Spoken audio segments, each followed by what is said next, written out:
Hello, welcome back to Outnumbered the Podcast, episode 223, and we're talking about arriving on time.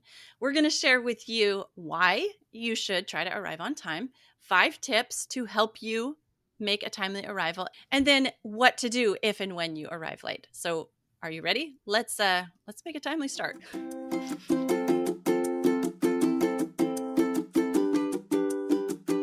Hello, and welcome to Outnumbered the Podcast. I'm Audrey.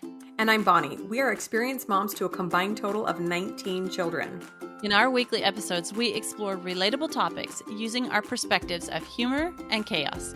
Tune in for advice and encouragement to gain more joy in your parenting journey.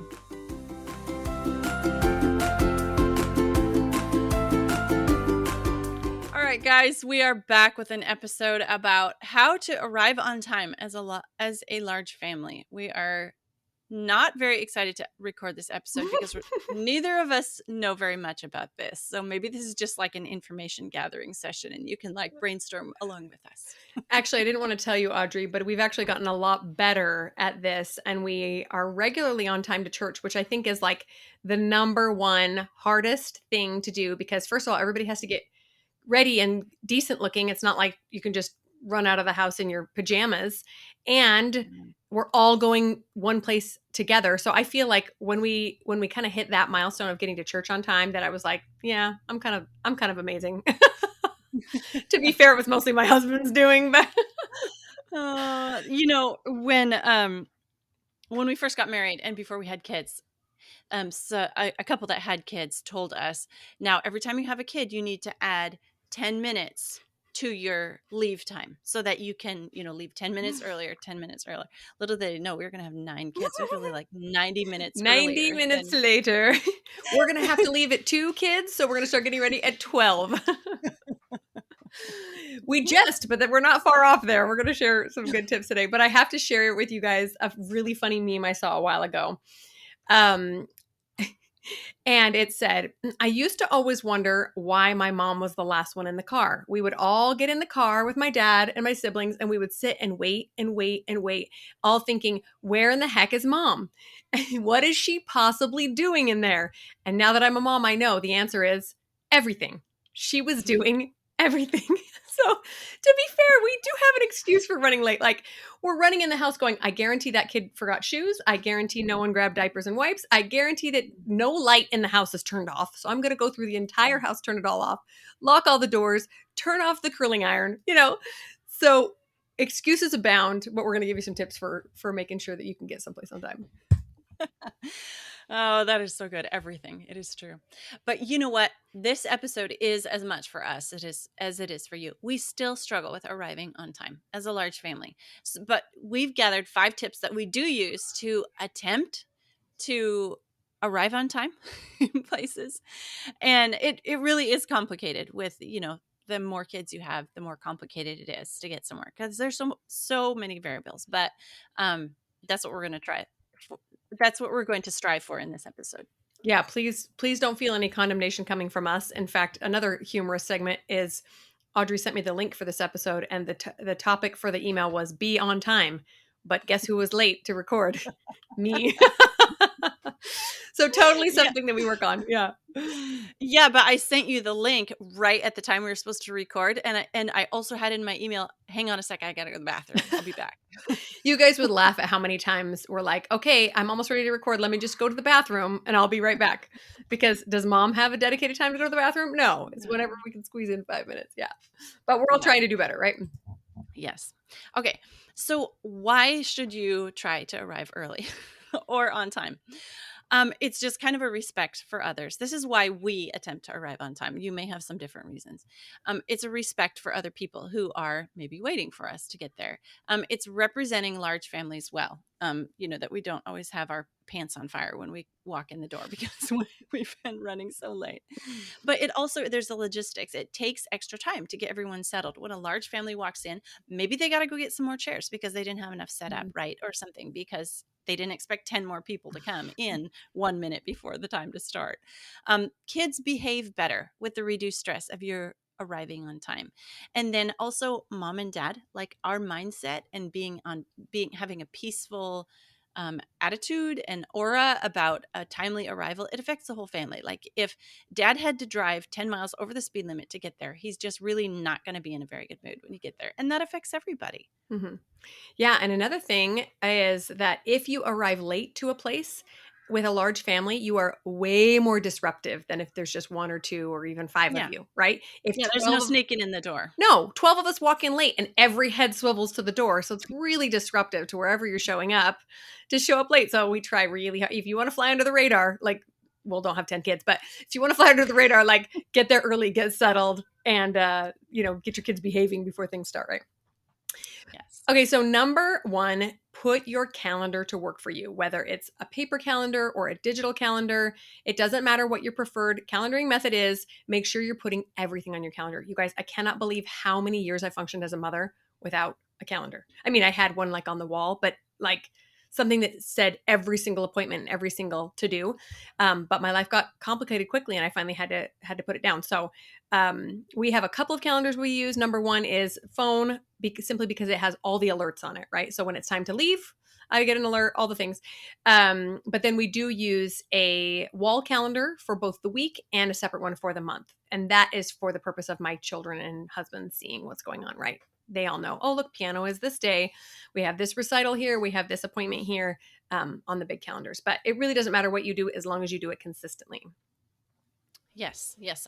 We also use digital calendars for setting reminders. The really cool thing is with calendar apps, you can put an event in, and right when you put the event in, you can say, remind me at this time, 1 hour Mhm. before, 2 hours before. So we use it for setting reminders and tracking appointments digitally. It's helpful because if I'm out at the orthodontist and I'm making an appointment for a month away, I'm not going to remember that by the time I get home, guaranteed. But if I have my calendar right there, I can set it right there, and then it's set. Um, and then we use paper calendars. We also, record it, like you said, where kids can see, everybody can see, and then like daily schedules. Those are better for my kids on paper that they're not looking Mhm. at. And I like that. I prefer that too. Like what I have to do in the day, I'd like to keep that like in a paper planner and Mhm. that kind of thing. Yeah, I found myself really struggling with that too because I didn't want to pick up my phone every time I needed to see what was going on for the day. So we finally just got a chalkboard calendar just for the week in the kitchen. And so Sunday night I'll write down everything that we have for the week, and so the kids can very easily say what day was my orthodontist appointment, what day was soccer practice, etc. I will also say that when it comes to regular things that I don't necessarily want to clutter up my calendar with, like for example a girl's dance rehearsal, I may or may, if it's a regular Tuesday thing, I might not always want to put it on my Tuesday calendar, but I always have an alert set. So I have calendars and then the alerts of when to leave, etc. And then I also have alarms in the clock app of my phone that reminds me to go pick up this kid from preschool, for example, because preschool will be on my calendar when it's time to pick the kid up. Where's mom? Who knows? I'm forgetting. So if you have something that you're perpetually late for, or you're not getting ready for in time, or you just completely drop the ball and forget, those alarms are so helpful. The only downside is when you go on vacation, your phone's going off every 30 minutes. You're like, what is Yeah. happening? I'm like, this is the life I lead. Back in real life, I'd have to be going somewhere every half an hour. Oh, yeah, yeah. Yes, it is so helpful to have an audible reminder that you can hear. Hey, ding, ding, ding, right? Because I'll look at the clock and I'll be like, okay, 15 minutes, but then I lose track of time. Hmm. But Pay but the attention. Yeah. timer never does. Yeah. Okay, number 2, use math.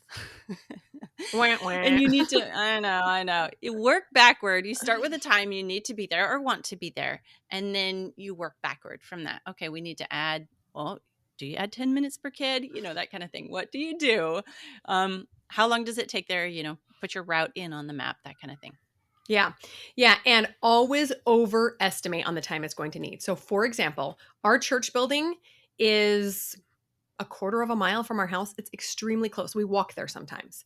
But when we drive, which is most of the time, it takes us less than 5 minutes to get there. But I estimate 15 because every time something is going to happen, right? So we never leave before a quarter to the hour if church starts on the hour because we're going to need 5 minutes to load up, 5 minutes to get there, 5 minutes to walk in and get settled, at the very least. So pay attention, give yourself lots of wiggle room.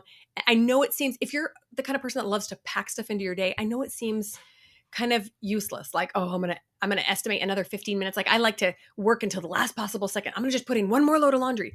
The problem is your stress level goes through the roof when you know there's no way you can get there on time because somebody dilly-dallied or you lost your purse or the keys are nowhere to be found, right? A few other things to factor in are how early do you want to arrive? Like, don't just think, well, I'll get there 2 minutes early, but that's probably going to be eaten up by traffic or something. Give yourself 5 to 10 minutes early. Are there going to be any stops on the way? Do you have gas in the car? Right? Is a kid going to get car sick on the way and you're going to need to pull over? Right? Factor that in.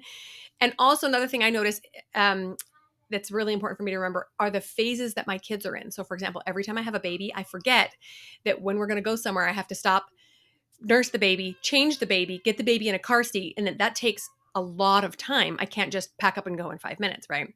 Same thing with like the 3-year-old who insists on putting his own shoes on. That's going to be an extra 5 to 10 minutes, right? Maybe he never knows where his shoes are, right? Right now, our phase is the dog, anything that's left on the floor, the dog picks up and takes out the doggy door into the backyard. So if you're missing a shoe or a sock or a book or a purse, it's going to be in the backyard. You have to go on down. Or maybe your teen is going to be driving, right? We have a driver who has a permit right now, and very often he likes to drive. He's going to drive a lot slower and more cautiously. It's going to take more time. So I know it sounds like a lot, but just kind of walk yourself through. The last couple times we were late, it was because of, write those things down, plan for them in the future. Yes. A couple other considerations to remember to take in is, are you going to cross a time zone line? So figure out this. This is still like mind boggling to me. We live not too far away from one. And if I'm going to an appointment in that time zone, I have to figure out how to set it on my calendar so it shows it in my time zone and reminds me in my time zone, not their time zone. Okay, and then remember, the time changes in the spring and fall right now. I mean, they're talking about doing away with that, but whatever. For right now, that we have to take into consideration the time change. Is there road construction on the way? The nice thing about that is that it can show up like on a Google map or your Apple Maps app. Now, you don't have to just guess. Usually something like an accident. Well, sometimes Google Maps will show that too. Like there's an accident and it's going to delay you this amount of time. Weather. Are you going to run into a storm? Are you going to drive through a storm? Is it going to be icy? All those other considerations that might add something to your time. Yeah, you know what I've found is many times I will drive someplace that's familiar to me, so I don't use Google Maps or Apple Maps, and but I forget that I'm driving at 4:30 p.m. and that's when all the coming home traffic is, and I'm going, I should have pulled up my map, even though I know how to get there. I just need to know. Yeah. Don't take that route. Don't remember that freeway is always clogged. So. Okay, number 3, accountability. Someone needs to be accountable for getting there on time. If you always expect your spouse to do it and he always expects you to do it, there's going to be a problem, right? It could even be a child, right? Do you have an older child? I have an older child who really likes to get places on time. I think he just doesn't like people to look at us when we walk in places. So he will be like, let's go, look, it's time to get in the car, come on, and then very often they'll help pull some kids out into the car while you're doing the last minute things. Or maybe you're just going to leave it to your phone. You're just going to put in an alarm every single time you need to go someplace. And when the alarm goes off, you move, right? And you make sure that that's responsible, but somebody has to be accountable for that. Yes. My husband and I have the worst habit of assuming that the other person is watching the clock. And the kids were actually laughing at us the other day because they said, Mom and Dad, when you guys go on a trip, we're never late anywhere. Like, burn. so it's us. You're saying it's us making you late. And they were like, well, I think we are just so conscious that we don't have Mom and Dad to help us that everybody's watching. Nice save, kid. Nice save. Yeah, I'm like, earned yourself some chocolate with that one or something. Oh. Okay, so I have to admit that for many years in our married life, it was generally my husband that wanted to be on time, was always getting people moving. I am becoming better though, and I think part of it is because my husband does travel a lot for work. So if we're never on time when he's gone, then we'd never be on time a lot of the time. But I have noticed just how empowering it is to show up on time. One of the first things I've noticed is that it eliminates my own stress level, right? I'm not always running up here thinking, oh my gosh, we're going to be late. Oh my gosh, hurry up. I'm not yelling at kids. I'm not irritated when I can't find something. My whole stress level goes down. I tend to drive safer. right? I don't drive super safe when we are late because I tend to, push the speed limit a little bit. And it just Yeah. gives you more freedom in general. Like, oh, do we want to, on the way to the movie theater, do we want to stop off and get snacks someplace cheaper than the movie theater? You have time for that, right? Do you want to, whatever, stop and say hi to a friend? You have time for that. Or just be a little bit more leisurely in your travel time. All right, step number 4. This is planning. You've got to plan ahead. What can you do to make the exit easier ahead of time? Can you make sure can you develop a little system where you have a diaper bag in the van, and every time you get out, I say van, your vehicle. It's a van. If you've got a large family, it's a van. You have a diaper bag in there, and it's the car diaper bag, and you never take from it. And if you do, you always restock it back when you get back home, so it's ready for the next time, so that you don't have to think about that. Okay, diapers and wipes, that's taken care of, or a change of plans for the kid. What if you have to leave early in the morning? How about making breakfast ahead the night before? If you're going to church, get your one thing you can do ahead of time is get your Bible cases in the van, that kind of thing. So what kind of things can you do that don't have to be done also last minute to take the pressure off that exit? Right. There's so much to be done to get a large family out the door just so that we're like dressed with shoes on, let alone all the extra things that need to happen, right? Like you're going to a potluck. Is the meal ready? Is it packaged up and can someone lift it? Is it, is there a place to put it in the car? All the things that can come up at the last minute. Just ask yourself ahead of time what can be prepared to lessen that amount of stress.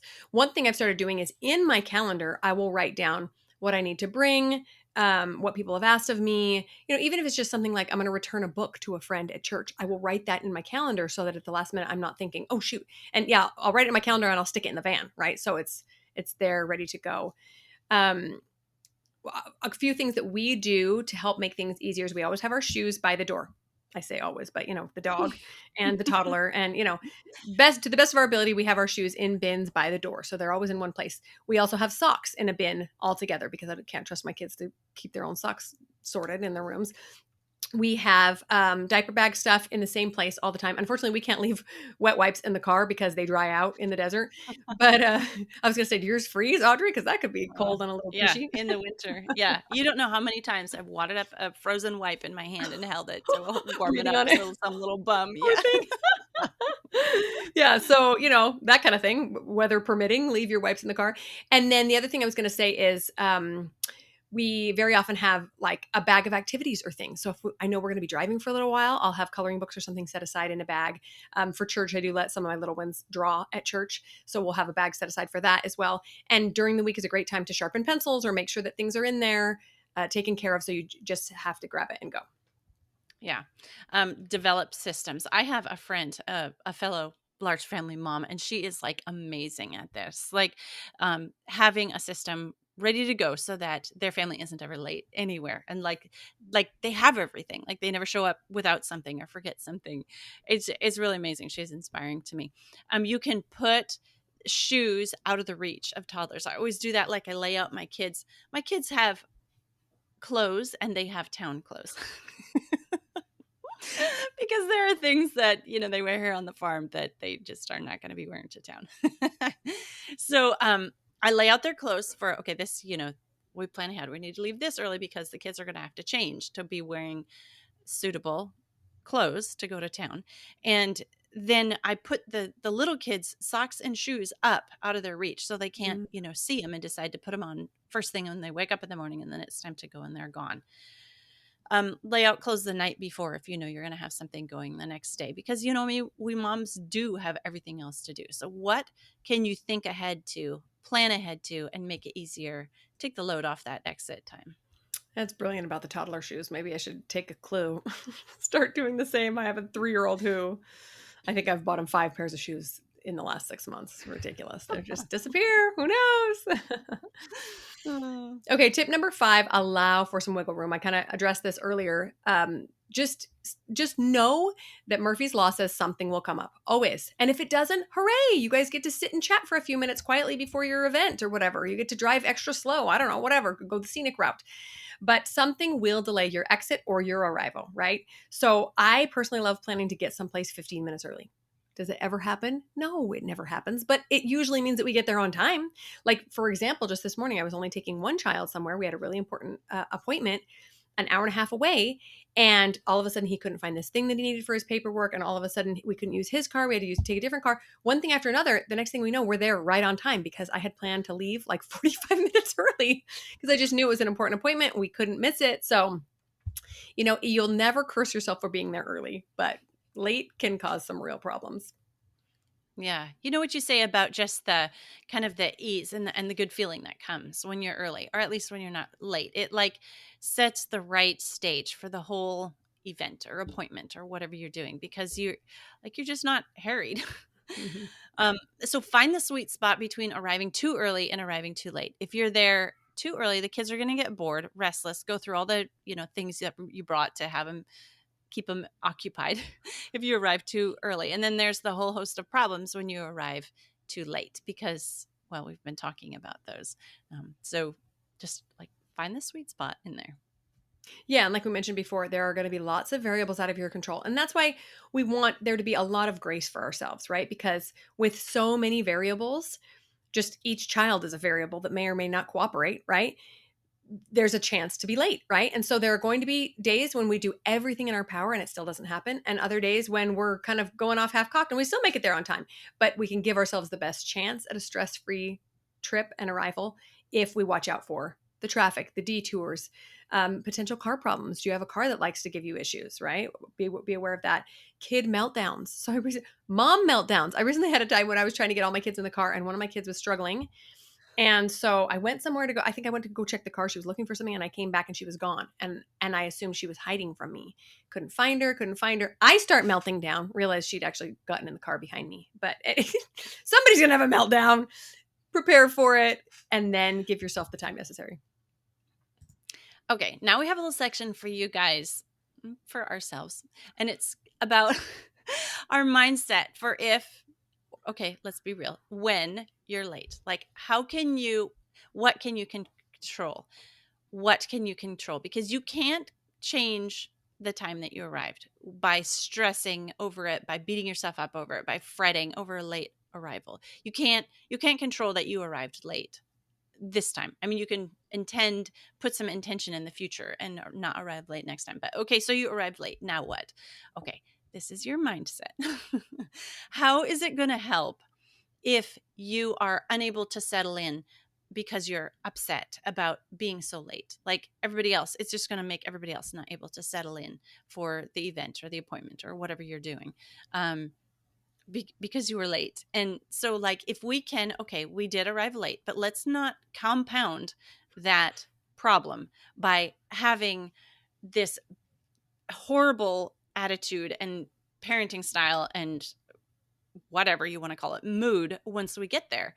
So work on your mindset. You can't control that you were late, but you can control your mindset now that you are there arriving late. Yeah, and this is a struggle for me because I very often can see in retrospect, if I only had done this and this and this ahead of time or planned for this and this, I wouldn't be late. So there's a lot of self-blame there. But this concept reminds me of the dirty pain, clean pain idea in life coaching, right?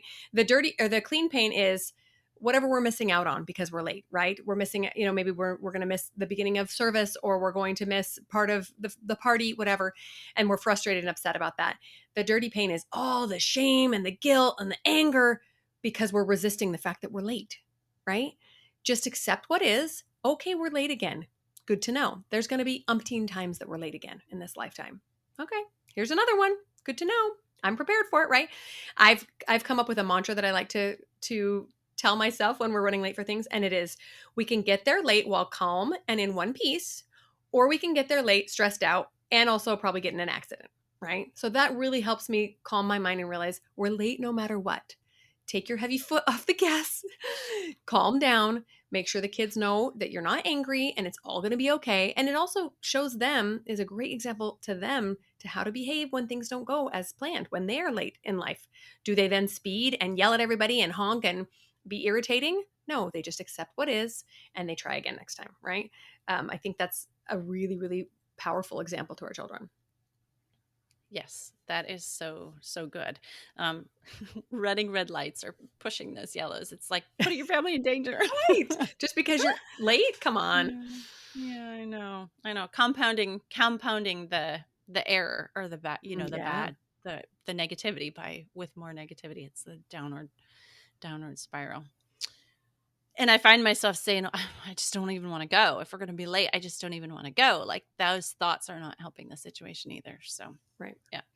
Okay. So my final thoughts, are do what you can ahead of time and put your calendars, put your math, put it in play, put it to work for you. Make somebody else accountable maybe rather than yourself, because you know that most of the burden of getting everybody out the door is probably going to be on you. So give the accountability responsibility to an older kid or a younger kid who's just learning to tell time, and they love to always be looking at the clock and announcing the time. Or your phone, who's just kind of impartial, isn't mad about saying it's 3 o'clock. They just say it's 3 o'clock.